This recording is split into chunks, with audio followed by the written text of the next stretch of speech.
semua, apa khabar hari ni? Assalamualaikum dan salam sejahtera. Okey, kita jumpa lagi dengan Cikgu Riza. Hari ni kita belajar topik darab perpuluhan. Baiklah anak-anak semua, sudah bersedia belajar? Objektif kita diharap boleh dapat mendarat nombor perpuluhan dengan 1 dan 2 digit menggunakan pelbagai kaedah serta strategi. Baiklah anak-anak semua, tips mudah hari ini adalah apabila kita mendarab perpuluhan, titiknya tak perlu susun lurus dan tak perlu sama kerana ketika kita menyelesaikan bentuk lazim, titik ni nanti diletakkan kemudian setelah kita selesai mengira. Baiklah adik-adik, okey kita teruskan.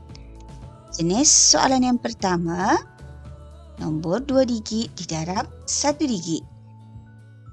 Iaitu 4.3 didarab dengan 5. Baiklah kita lihat contohnya 4.3 didarab dengan 5. Okey adik-adik, ingat ya, bila operasi darab, mahirkan CV supaya kita lebih cepat dan lancar mengira. Tapi tak apa, sekiranya adik-adik tidak pandai mengira, tidak mengingat CV, adik-adik boleh tuliskan CV di tepi. Jangan risau. Okey, baiklah kita teruskan. 3 didarab 5 adalah 15. Kemudian 1 di tangan. 4 didarab dengan 5 jadi 20. Tambah dengan 1 jadi 21. Okey adik, setelah kita selesai mengira, kita akan letakkan titik. Iaitu kita akan mengira begini adik-adik. 1 nombor lompat 3 ke kiri, baru jumpa titik. Maka di bawah ni kita lompat juga 1 kali. Baru kita letakkan titik. Nampak tak adik-adik? Itu caranya. Walaupun nampak macam lurus sama, tapi sebenarnya ini kaedah dan cara kita letakkan titik. Bukan kerana dia lurus seperti tambah dan tolak. Okey, baiklah. Untuk lebih jelas, adik-adik lihat pula contoh yang kedua. Okey, contoh yang kedua, mari kita lihat. 12.3 didarab dengan 6. Okey, 12.3 didarab dengan 6. Baiklah adik-adik, kita teruskan. 3 didarab 6, kita akan dapat 18. 1 di tangan. 2 didarab 6 akan menjadi 12. Tambah dengan 1 akan menjadi 13. 1 di tangan. Okey, jangan lupa di tangan ya adik-adik.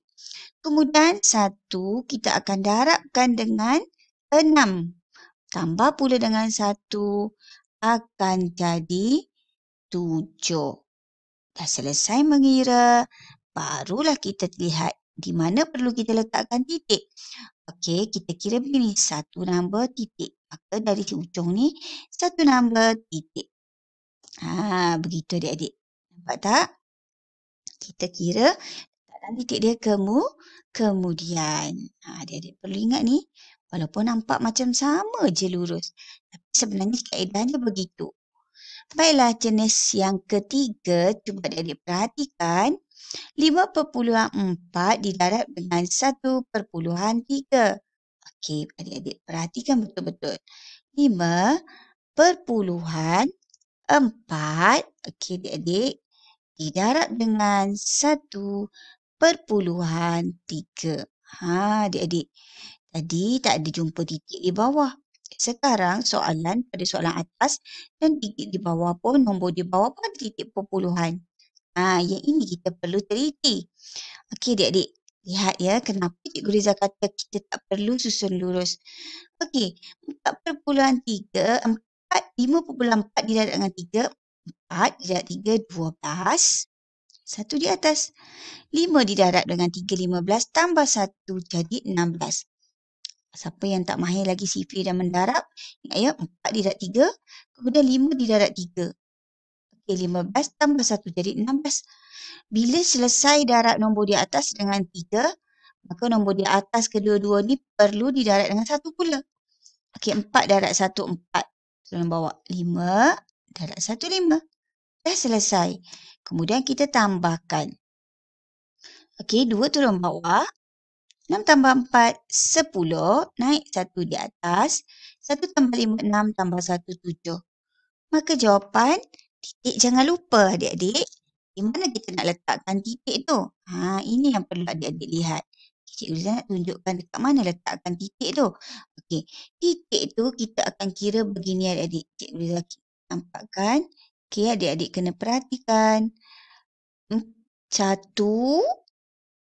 tengok anak panah hari Cikgu Liza tunjuk ni kesebulatan ni 1, 2. Maka dekat sini pun kita akan kira 1, 2. Adik-adik. Nampak tak titik dia? Dah tak lurus. Kenapa? Sebab di langkah nombor 1 nombor, 2 nombor. Maksudnya macam tu. Okey. Maka kat sini pun 1 nombor, 2 nombor. Baru boleh titik. Jadi jawapan dia akan jadi 7.02. Nampak tak? Titik dia tidak lagi lurus. Itu yang membezakan operasi darab perpuluhan di mana kita tidak perlu susun titik itu sama. Ingat ya adik-adik? Okey, tak apa. Kita teruskan jenis yang keempat. Okey, jenis keempat adik-adik mungkin ada orang yang mendarab dengan bentuk kekisi atau panggil lattice. Okey, 3.3 darab 12. Maka 3 didarab 1, didarabkan 12 didarab 1.2 ya adik-adik. 3 darab 1, 3. 3 darab 1, 3. Sifar di atas. Kemudian 3 didarab dengan 2, 6. Sifarnya di atas. Sama juga 3 darab 6.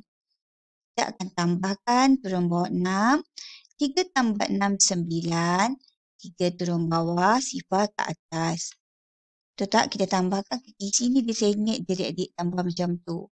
Okey, 3 tambah 6, 9. Okey, baiklah. Kat mana kita letak titik? Titik tu akan kita kira sebab 1, 2 nombor. Maka kita akan kira 1, 2 dekat sini. Titik dia adik-adik ke ujung ni. So, sebenarnya 3.96 dia akan titik di ujung ni. Adik-adik. Sebab 1, 2. Okey. Okey, baiklah. 3.96. Jadi, seterusnya jenis kelima pula ialah 12.4 didarab dengan 2.5. 12.4 didarab dengan 2.5. Okey, adik-adik, kita gariskan. 4, okey, semua nombor ke atas ni kita akan darab dengan 5 macam darab biasalah. 4 darab 5, 20, naik di tangan. 2 darab 5, 10 tambah 2, 12. 1 darab 5, 5 tambah 1, 6. Maka seterusnya 4. Kedua, 3 nombor ni akan darab pula dengan 2. Mesti sebaris dengan 2. 4 darab 2, 8. 2 darab 2, 4. 1 darab 2, 2. Kemudian kita akan tambahkan macam biasa. Sifar turun bawah. 2 tambah 8, 10. 6 tambah 4, 10. Tambah lagi 1 jadi 11. 1 naik atas 2. Dan 1 ditambah 2 jadi 3. Baiklah adik-adik. Kat mana kita nak letakkan titik? Macam tadi. 1 number, 2 number. Maka titiknya akan kira 1, 2. Titik akan berada di sini. Ingat adik-adik ya? Jawapannya adalah 31. Okey, faham tu? Okey, baiklah kita lihat contoh. Jenis yang keenam. Okey, 12.4 ini sama jawapan tadi tapi kita menggunakan kaedah lattice. Jawapannya sama. Cuma kaedah kita kira 4 darab 5, 20. 2 darab 5, 10. 1 didarab dengan 5, 5. Adik-adik tahu kan macam mana darab? 4 darab 2 dapat 8 di sini. 2 darab 2, 4. Jadi satu nombor atas dia sifar lah. Okey, tadi bentuk lazim. Ini bentuk kekisi ataupun lattice. Bila kita dapat, kita akan kira. Okey, tambah 1 di tangan. dan naik. Maka kita akan dapat jawapan dia adalah 31 juga. Titik kita letak di mana? Kita kira macam ni. Okey, 1. Ini pun 1. Maka 1, 2. Titik di sini ya adik-adik. Tempat ni nampak tak? Jadi 31. Okey, kita lihat contoh yang terakhir jenis ke-6. 1,23 didarab dengan 1,6. Cuba adik-adik perhatikan. Nampak tak bila kita mendarab, kita tak perlu pun untuk kaedah dia, kita tak perlu pun susun bagi sama. Walaupun dekat sini titik ni duduk di tempat sini. Tak apa. Berbeza untuk operasi tambah dan tolak. Kita perlu lurus dan samakan kedudukan titik perpuluhan. Tapi operasi darab tak perlu. Okey, adik-adik. Okey, 3 darab 6, kita dapat 18, 1 di tangan. 2 darab 6, 12 tambah 1 jadi 13, 1 di tangan. Dan 1 darab 6, 6 tambah di tangan 1 jadi 7. Okey. Setelah selesai, 1, 2, 3 didarab dengan 6. 1, 2, 3 ini akan didarab dengan 1. Didarab 1 mesti ada sebaris dengan 1. 3 darab 1, 3. 2 darab 1, 2. Dan 1 darab 1, 1. Seterusnya, apa yang perlu kita lakukan adalah kita perlu tambah. Jadi adik-adik, kita tambahkan saja 8 di bawah. 3 tambah 3, 6. 7 tambah 2, 9. Dan 1 di bawah. Jadi adik-adik, kita dah nampak dah. So sekarang jawapan dia akan jadi 1, 2, 3. Nampak tak? Banyak kan? So kita akan kira 1, 2 langkah, 3 langkah. Bermakna kita melangkah 3 kali. Titiknya di situ. Maka jawapan akan jadi 1,968. Nampakkan bezanya adik-adik antara jenis 1, 2, 3 sehingga 6 ni? Jadi adik-adik perlu ingat untuk operasi darab tidak dipengaruhi oleh titik yang sama lurus. Titik akan dikira setelah selesai kita mengira kaedahnya dan pada akhirnya kita kira berapa langkah yang perlu kita letakkan titik perpuluhan. Okey adik-adik, Cik Liza harap adik-adik semua faham. InsyaAllah kalau tak faham adik-adik boleh ulang balik semula, tengok semula YouTube ni dan cuba untuk terus faham dan dapat menjawab soalan-soalan yang melibatkan perpuluhan dengan baik. Okey, kita jumpa lagi adik-adik.